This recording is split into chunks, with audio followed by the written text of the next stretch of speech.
Very simply, I just turn on this, goes to 11 box there.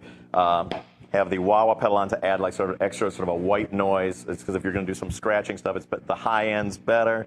Turn the pickup selector to maximum rock power, and then just kind of I use this hand is the scratcher, and then nothing happens.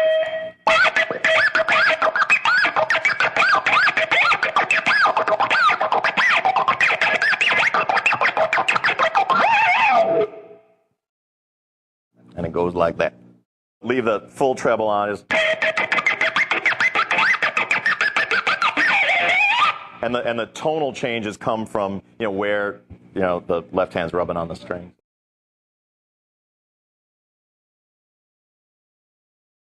It's less kind of about this is how a thing is done. It's more kind of about just like having a disregard for the tradition of the instrument, and that this is just a piece of wood. It's 6 wires. It's a few electronics. And I was writing down notes to a song one day, and I had a pencil in my hand. I had the the delay pedal set to short delay, and then.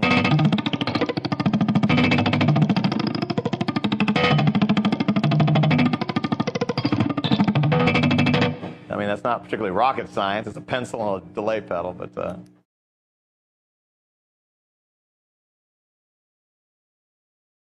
This was the 2003 helicopter version, which is, again, the delay pedal set to short delay, sort of a slapback delay.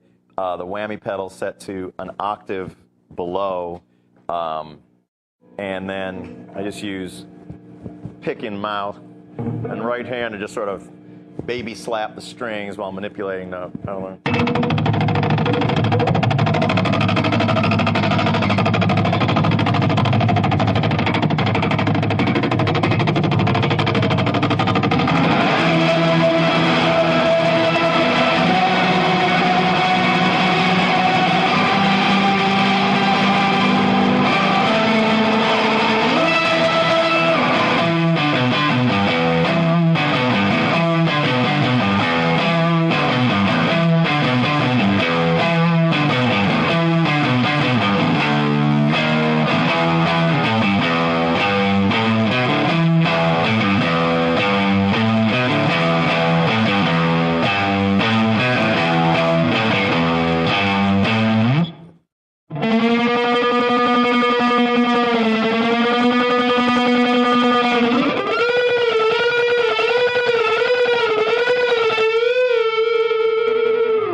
That's just made to sound more voluptuous by the short delay, the slapback delay. Cochise may have a bridge part where actually the phase 90 gets used.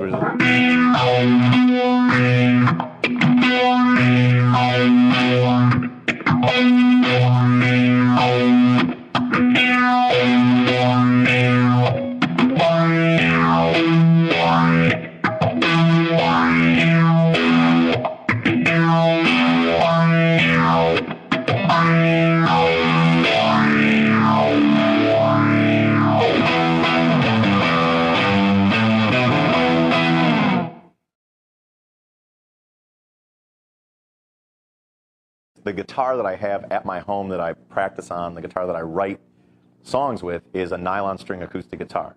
The biggest riffs are written on that guitar there, and it's like I now know, like it can be 3 a.m. and sitting with the dogs laying by the fireplace there and play some riff and just know what it's going to feel like at a festival show with us rocking that riff and 60,000 people jumping up and down. Like that was absolutely the case with the song "Sleep Now in the Fire," where I came up with that riff and actually was jamming with some other friends of mine and stopped everything, got the little tape recorder, that's gonna be good later on, and then and just knew from the beginning when those notes came out that was gonna be one that was gonna be a crowd pleaser down the line.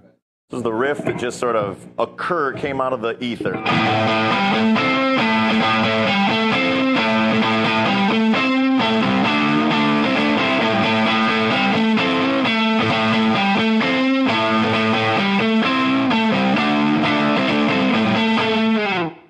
It's the A an octave,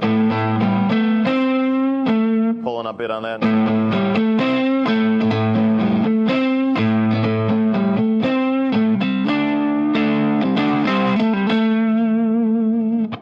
basically just sort of holding that note through the whole verse. We let the Jimmy Castor Bunch riff roll on. You know, Zach does the lyrics on top of it, and then it drops back in as hugely as possible, etc.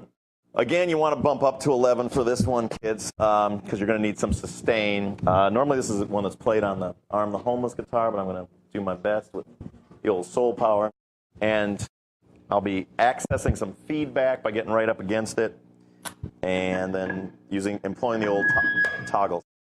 A little something like this.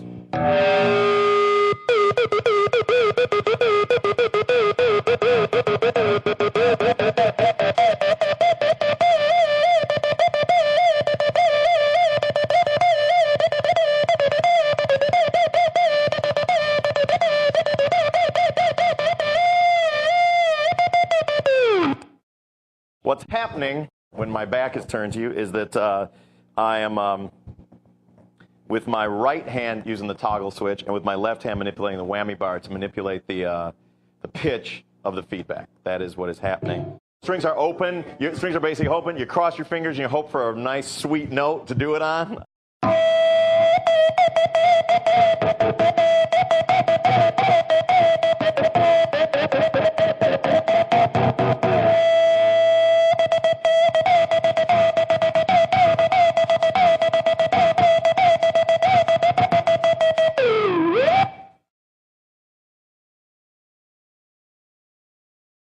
The first riff of the song is just the descending tension builder.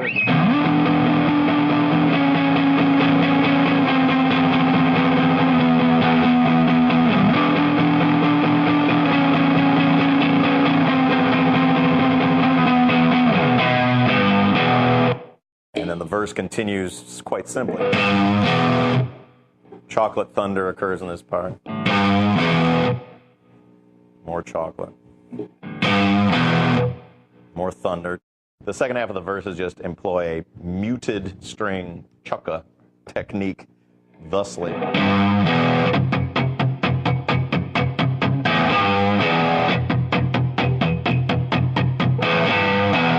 Etc.